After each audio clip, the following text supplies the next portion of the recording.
तो फ्रेंड्स आज की वीडियो में मैंने बनाया एक USB LED बल्ब और जिसको किस तरीके से बनाया जाता है इस वीडियो में फुल्ली डिटेल बताई है। सो प्लीज वीडियो को एंड तक वॉच करना। तो चलो देखते हैं इसकी मेकिंग की जो इसको किस तरीके से बनाया गया है।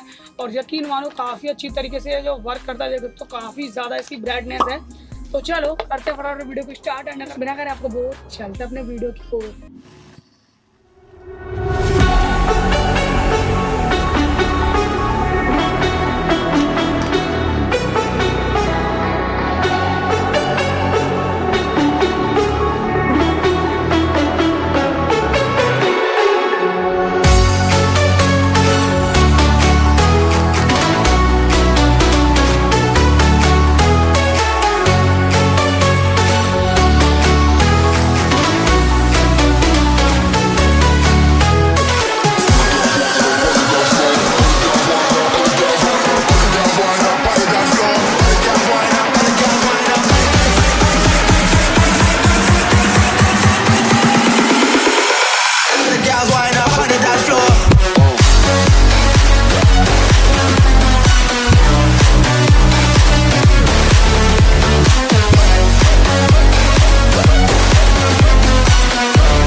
Sun come up, ganja smoking, we got rum in me cup. Bad girls wind up on the dance floor. All the